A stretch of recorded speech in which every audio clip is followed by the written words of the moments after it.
पूरी दुनिया में पक्षियों की 10,000 से भी ज्यादा प्रजातियां पाई जाती हैं।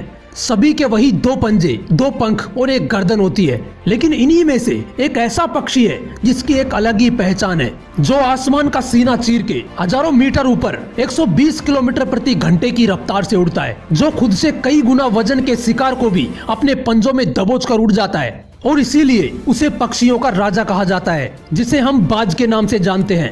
और एक बाज इतना ऊंचा मुकाम हासिल करता है अपनी ट्रेनिंग और अपने पुनर्जन्म की वजह से। अगर आप भी बाज की तरह इस दुनिया में एक मुकाम हासिल करना चाहते हैं, तो एक बाज के बाज बनने का पूरा सफर आपको जानना बहुत जरूरी है। क्योंकि 25 से 30 की उम्र में आने के बाद भी लोगों को रिस्क लेने से डर लगता है, लेकिन एक बाज के जीवन की शुरुआत ही रिस्क से होती है। जिस उम्र में बाकी पक्षियों के बच्चे सिर्फ चिचियाना सीखते हैं, उस उम्र में एक मादा बाज अपने बच्चे को पंजों में दबोचकर हजारों मीटर ऊपर आसमान की ऊंचाइयों में उड़ जाती है, उसे ये बताने के लिए कि तेरा जन्म आसमान का सीना चीर के सबसे ऊपर उड़ने के लिए हुआ है। तेरा जन्म पक्षियों का बादशाह बनने के लिए हुआ है। जमीन से हजारों मीटर ऊपर ले जाकर मादा बाज उसे अपने पंजों से छोड़ देती है, और यहीं से शुरू होती है उसकी हाई रिस्क ट्रेनिंग। वो चूजा जमीन की तरफ तेजी से गिरने लगता है।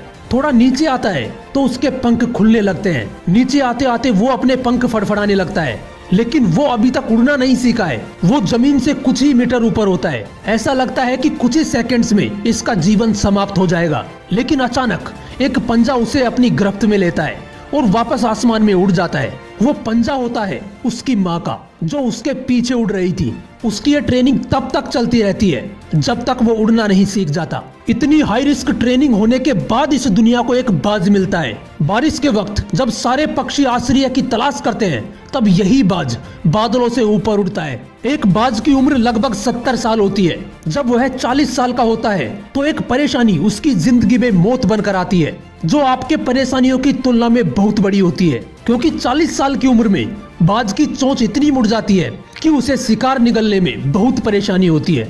उसके पंख भारी हो जाते हैं, छाती से चिपकने लगते हैं, जिससे उड़ना बहुत मुश्किल हो जाता है। उसके पंजे लंबे और लचीले हो जाते हैं, जिससे वो शिकार को सही से नहीं पकड़ पाता।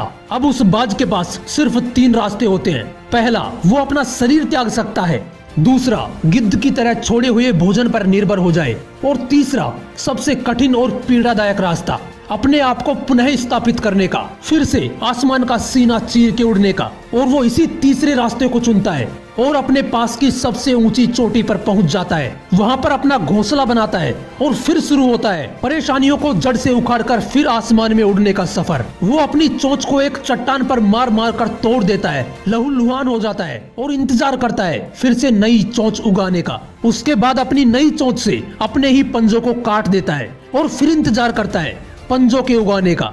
उसके बाद वो अपने एक एक पंख को अपने शरीर से अलग करता है और फिर इंतजार करता है नए पंख उगाने का। और इस प्रक्रिया में उसे समय लगता है पूरे 5 महीने का। इन 5 महीनों की कड़ी तपस्या से एक बाज का पुनर्जन्म होता है। वो फिर से तैयार हो जाता है आसमान का सीना चीर के उड़ने के लिए। जो 3 रास्ते बाज के पास थे, वही 3 रास्ते आपके पास भी होते हैं। लेकिन कुछ लोग पहले रास्ते को चुनते हैं और परेशानियों के बोझ तले दबकर सुसाइड कर लेते हैं। ज्यादातर लोग दूसरे रास्ते को चुनते हैं। वो परेशानियों का बोझ पड़ते ही अपने लक्ष्य को छोड़कर एक नॉर्मल लाइफ जीने लगते हैं। और कुछ वो लोग भी होते हैं जो इन परेशानियों को लात मारकर अपनी मेहनत के दम पर बाज की तरह आसमान की बुलंदियों को छूते हैं। दोस्तों, बाज की ये ट्रेनिंग हमें एक बहुत बड़ी सीख देती है कि अगर रिस्क लेना पड़े तो लो, लेकिन अपने फील्ड में अपने आप को इतना ट्रेन कर लो कि उस फील्ड में आपसे ऊपर उड़ने के बारे में सोचकर ही लोगों के पसीने छूट जाएं।